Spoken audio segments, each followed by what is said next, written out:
Hello അസ്സാം വലൈക്കും. നല്ല വെറൈറ്റി ഒരു ഗ്രീൻ പീസ് കറിയുടെ റെസിപ്പി ആയിട്ടാണ് ഇന്ന് വന്നിട്ടുള്ളത്. നിങ്ങൾ ഒരു തവണ ഇതുപോലെ ഒന്ന് ട്രൈ ചെയ്ത് നോക്കൂ.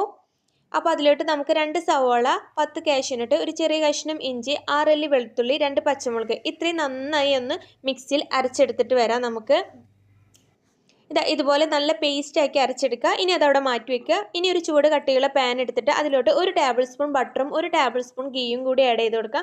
ബട്ടറിന് പകരം നിങ്ങൾക്ക് സൺഫ്ലവർ ഓയിൽ ആഡ് ചെയ്യാം.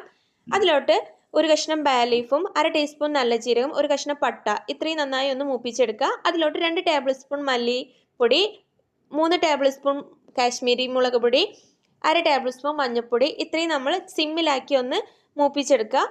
അതിലോട്ട് നമ്മൾ അരച്ചു വെച്ചിട്ടുള്ള ആ പേസ്റ്റും കൂടി ആഡ് ചെയ്ത് നന്നായി വഴറ്റി കൊടുക്കുക. നമുക്ക് അതിലോട്ട് കുറച്ച് വെള്ളം കൂടി ആഡ് ചെയ്ത് കൊടുക്കണം.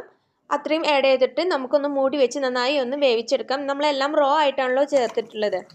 അതിനുശേഷം അതിലോട്ട് ഒരു തക്കാളി അരച്ചത് അതും കൂടി ആഡ് ചെയ്ത് കൊടുക്കാം. ഇനി അതും മൂടി വെച്ച് നമുക്കൊന്ന് വേവിച്ചെടുക്കാം. അതിനുശേഷം നമുക്ക് ഇതിലോട്ട് 1/2 ടേബിൾ സ്പൂണോളം ഗരം മസാലപ്പൊടിയും ആവശ്യത്തിനുള്ള ഉപ്പും കൂടി ആഡ് ചെയ്ത് നന്നായി ഒന്ന് വഴറ്റി കൊടുക്കാം.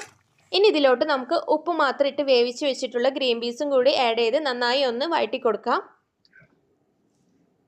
അതിനുശേഷം നമ്മൾ ഒരു പിടി മല്ലിയിലയും കുറച്ച് കസൂരി മേത്തിയും കൂടി ആഡ് ചെയ്ത് അതും കൂടി നന്നായി ഒന്ന് വഴറ്റി കൊടുക്കാം. അപ്പോൾ ഇത്രയേ ഉള്ളൂ, നമ്മൾ ഗ്രീൻ പീസ് കറി ഇവിടെ റെഡി ആയിട്ടുണ്ട്. അപ്പോൾ എൻ്റെ ചാനൽ കാണുന്ന 90% ആൾക്കാരും എൻ്റെ ചാനൽ സബ്സ്ക്രൈബ് ചെയ്യുന്നില്ല. അപ്പോൾ നിങ്ങൾക്ക് എൻ്റെ ചാനൽ ഇഷ്ടമാവുന്നുണ്ടെങ്കിൽ ഒന്ന് ലൈക്കും സബ്സ്ക്രൈബും ചെയ്യണേ. അതുപോലെ നിങ്ങളുടെ ഫീഡ്ബാക്കും അറിയിക്കണേ.